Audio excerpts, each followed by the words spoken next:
Hi, this is Katie and my channel is View from the Middle. I wanted to cover a little piece of information that I found over the weekends as I was asking questions on different things. And I was curious when I was looking at this one bill that I was following, how exactly it works to get that bill passed. What's the process in legislation? So I'm going to just read what that is. Number one, it gets introduced into the House of Representatives or the Senate.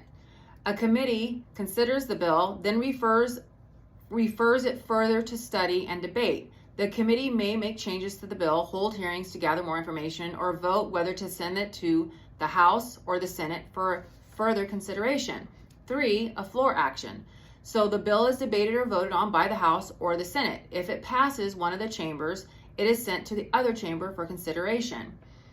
Conference committee, step 4, if the House or Senate versions of the bill are different, a conference committee is formed to reconcile the differences. 5, presidential action. If the bill passes both chambers of Congress, it is sent to the president for signature. The president can sign the bill into law, veto it, or do nothing. 6, enactment. If the bill is signed by the president or passed over by his veto, it becomes law. If the president takes no action, the bill becomes law after a 10-day period. So the bill that I'm currently following, I was reading an article and they mentioned it was kind of about unions and stuff. And that's kind of something that, I kind of keep close and I follow because I am part of a union and it's a very big union.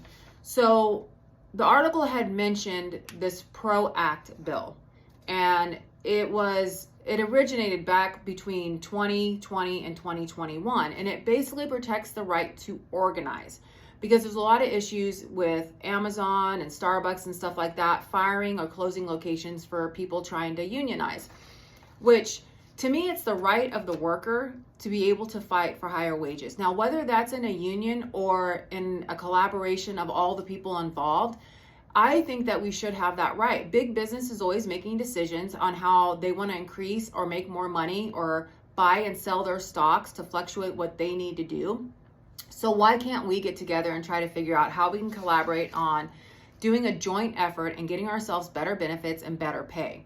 And the reason why that's so important is in this bill, this PRO Act bill, it mentions from 1980 to 2014, wages from the bottom half of income earners grew by 1%, while wages for the top 1% of earners grew by 205%.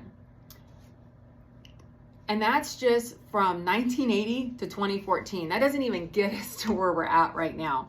So this bill, I was like trying to follow it to see where it's at, because in the article it sounded pretty hopeful that it was going to be going through and that it was in the process and it looked good.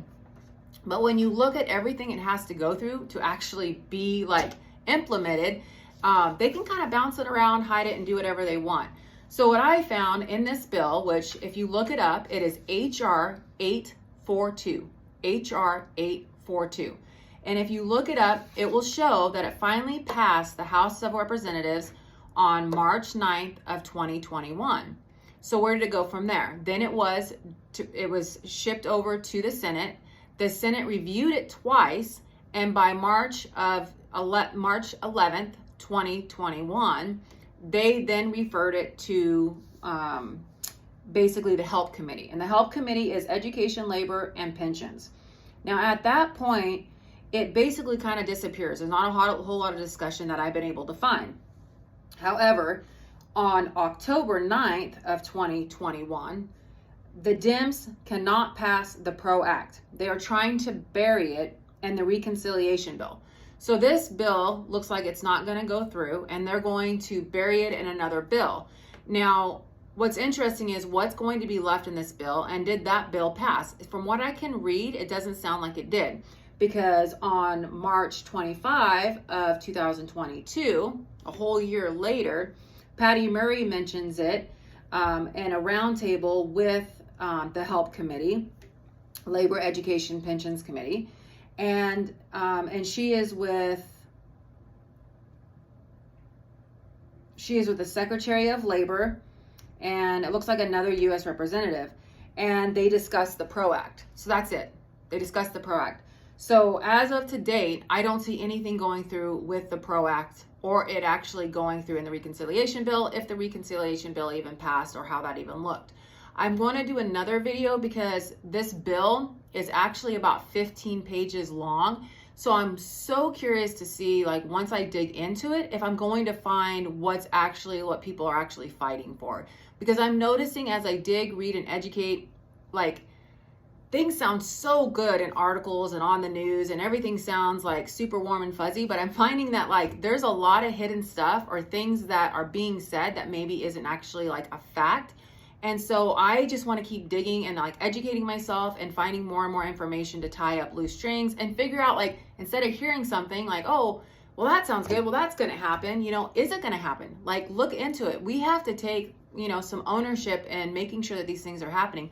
We have voted for these people in office, and they get to decide whether they raise our taxes or what bills they pass on our behalf. And I understand that we are a divided country, which is very disheartening, but at the end of the day, we are all trying to do the best we can for our families. And so I think it's so important that we all continue to educate ourselves and continue to grow. And I'm like beating a dead horse, I know, but it's just something I'm super passionate about. I appreciate the time for anyone who's listening, and I'm going to continue YouTube and trying to grow myself. So thank you.